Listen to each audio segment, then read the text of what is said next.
very tough night for at least our part of America. Very, very tough to believe and to accept. I keep thinking about Bruce Springsteen, strangely enough.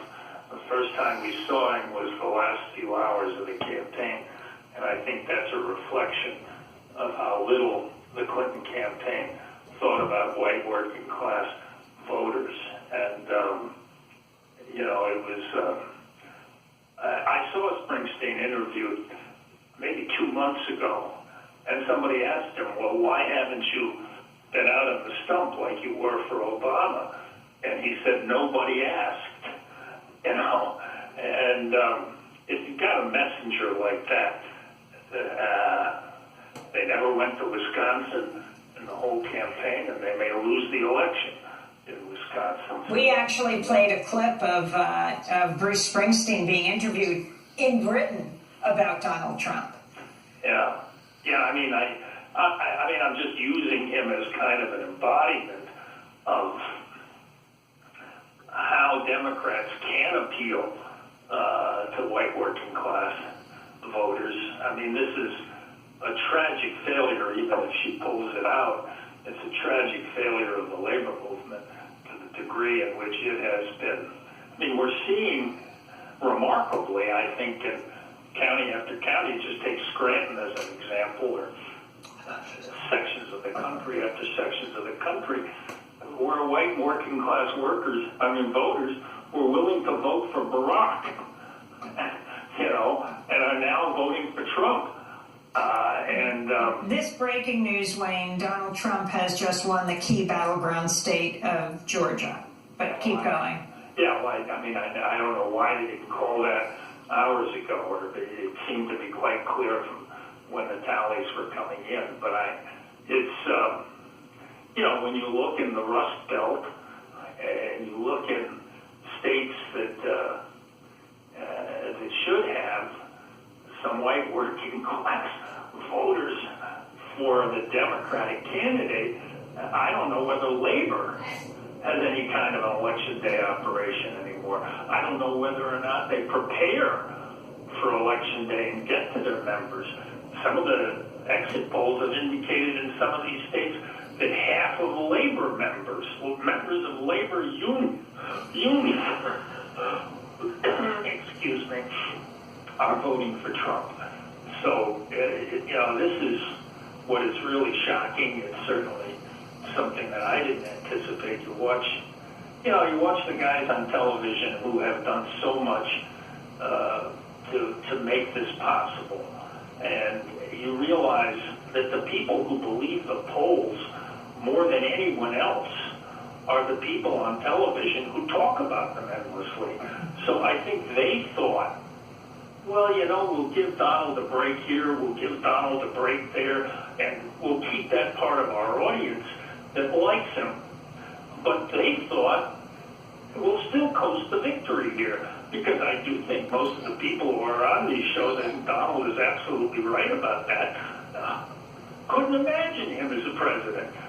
But they thought, well, we'll toss a bone here, we'll toss a bone there, we'll skip a good story here. So many. The Melania story, since he pivoted his whole campaign around immigration, when it turns out that his wife was here illegally, that should be a giant story. It got almost no coverage on television journalism. I knew what you're saying, but I think that story came out, Wayne, at the point where James Comey had essentially said, or at least the media misinterpreted it to be, that Hillary Clinton wasn't under investigation for the new emails that were found. But you're talking about Melania Trump when she was here before she got the approval for work as an immigrant in this country. She made something like $20,000 modeling. Right. But I wanted to ask you, He violated the immigration laws, and he built this campaign around immigration. Well, I bet you if you added up the airtime that story got, it would be infinitesimal. Infinitesimal. And look, it's in another kind of context, it's an unimportant story. But if your campaign was launched on the basis of illegal immigration. It is a major, major story that they just chose to completely ignore. Now, I could cite you 20 examples of that, of very significant stories that got almost no airtime. And this is the canvas on which elections occur. And so I wanted to ask you about a story. I wanted to ask you about a story you're covering, and I also want to notify our stations. We'll be going till at least 12:30 at this point, Eastern Standard Time, because this election has not yet been called, though it does sound like we're moving in a certain direction. We're talking to Wayne Barrett right now, who's one of the leading biographers of Donald Trump, certainly not authorized. But you most recently have been writing about Trump's relationship with the FBI and his allies within the FBI. Can you talk about this? Because this is so significant. It cannot be underestimated what happened in the last week with FBI Director Comey saying they were looking into reinvestigating Hillary Clinton. Well, what I really wrote about was Rudy Giuliani and James Kallstrom. James Kallstrom was the head of the FBI office in New York.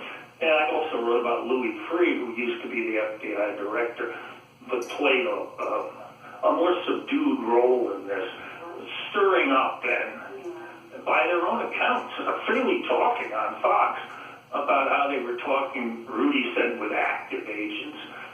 Kallstrom said with agents directly involved in the Clinton investigations. And these were not one-way conversations in which the agents just kept them abreast of what was going on. There's what I call the fifth column within the FBI, centered around the New York FBI office, that was pushing Comey. They're the ones who went to him with the results of the Wiener emails. That's not my reporting. That's everybody's reporting. And they really forced Comey to write the letter because he knew that these guys were professional leakers, and so he issued the letter to avoid it coming out as a leak of how he was covering up that an ongoing investigation was occurring. So he writes the letter, and then they manage in very quick order to figure out that there's nothing in the emails and issue this final letter. But meanwhile, they were leaking all over the place. And certainly, if you just take Rudy at his own word and James Kallstrom at his own word, and Kallstrom is a big Trump backer, known him for 40 years, endorsed him, has received $1.3 million in contributions to his foundation from Trump. And so the two of them, as Trump agents, were talking to the FBI agents that were working these cases, and there's no question but that the Comey letter, the initial Comey letter, certainly had some impact on this election. I'm not sure the second letter coming so late had much of an impact at all, but yes, that was something that I think was manipulated in large part. Louis Freeh is the only FBI director who previously started out as an FBI agent and is beloved by FBI agents across the country.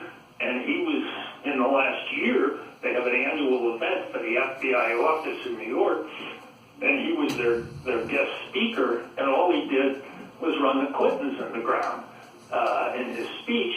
And, Louis Freeh was appointed by Bill Clinton as FBI director and spent 8 years trying to put him in jail.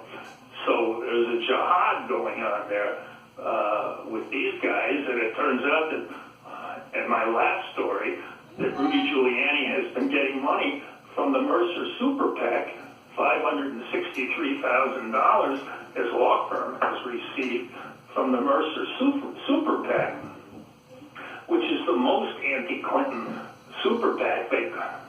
They just come out with vile stuff about the Clintons. So that was a big part of what pushed this whole Comey exercise that we've seen take place over the course of the last 10, 12 days. I'm just looking at Talking Points memo, which said supporters of Hillary Clinton are trickling out of the Jacob Javits Center in tears as electoral returns show an increasingly grim picture of her presidential prospects. And this also report from Talking Points memo, attendees at Donald Trump's election night festivities celebrated the announcement of projected wins for Trump by turning on Hillary Clinton and chanting, "Lock her up."